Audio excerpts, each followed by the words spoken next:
Hello दोस्तों, welcome to E video. आज हम वैदिक सभ्यता के बारे में पढ़ने जा रहे हैं, तो बिना देर किए हुए चलते हैं पॉइंट पर। Let's start.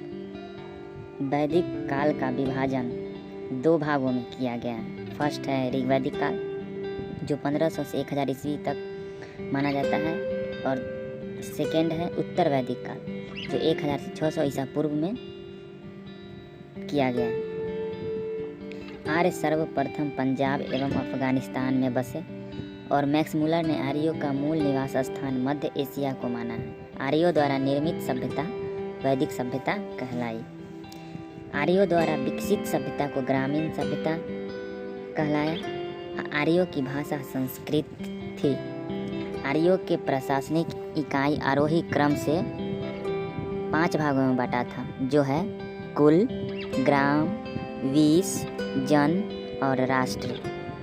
ग्राम के मुखिया ग्रामिणी एवं वीस का प्रधान वीसपति कहलाते थे। जन के शासक को राजन कहा जाता था। राज्य अधिकारियों में पुरोहित एवं सेनानी प्रमुख थे। सूत, रथकार तथा कम्मादी नामक अधिकारी रत्नी कहे जाते थे। इनकी संख्या राजा सहित करीब 12 हुआ करती थी। पूरब दुर्गपति को कहा जाता था एवं स्पष्ट जनता की गतिविधि को देखने वाले गुप्तचर को कहा जाता था। नेक्स्ट है वाजपति, गोचर भूमि का अधिकारी होता था और उग्र अपराधियों को पकड़ने का कार्य करता था। सभा एवं समिति राजा को सलाह देने वाली संस्था थी। सभा श्रेष्ठ एवं संभ्रांत लोगों की संस्था थी, जबकि समिति सामान्य जनता का प्रतिनिधित्व करती थी और इसके अध्यक्ष को ईशान कहा जाता था। युद्ध में कबीले का नेतृत्व राजा करता था। युद्ध के लिए गविष्टि शब्द का प्रयोग किया गया, जिसका अर्थ होता है गायों की खोज। नेक्स्ट है 10 राग युद्ध का उल्लेख ऋग्वेद के 7वें मंडल में है, और यह युद्ध परुष्णी नदी के तट पर सुदास और 10 जनों के बीच लड़ा गया, जिसमें सुदास विजयी हुआ। नेक्स्ट है ऋग्वैदिक समाज 4 वर्णों में विभक्त था। ये वर्ण थे ब्राह्मण, क्षत्रिय, वैश्य और शूद्र। यह विभाजन व्यवसाय पर आधारित था। ऋग्वेद के 10वें मंडल के पुरुष सूक्त में चतुर्वर्णों का उल्लेख मिलता है। इसमें कहा गया है कि ब्राह्मण परम पुरुष के मुख से, क्षत्रिय उनकी भुजाओं से, वैश्य उनकी जांघों से एवं शूद्र उनके पैरों से उत्पन्न हुए हैं। आर्यों का समाज पितृ प्रधान था। समाज की सबसे छोटी इकाई परिवार या कुल थी, जिसका मुखिया पिता होता था, जिसे कुलप कहा जाता था। बाल विवाह एवं पर्दा प्रथा का प्रचलन नहीं था। स्त्रियां इस काल में अपने पति के साथ यज्ञ कार्य में भाग लेती थी। स्त्रियां शिक्षा ग्रहण करती थी। ऋग्वेद में लोपामुद्रा, घोषा, सिकता, आपला एवं विश्वास जैसी विदुषी स्त्रियों का वर्णन है। आर्यों का मुख्य पेय पदार्थ सोमरस था। यह वनस्पति से बनाया जाता था।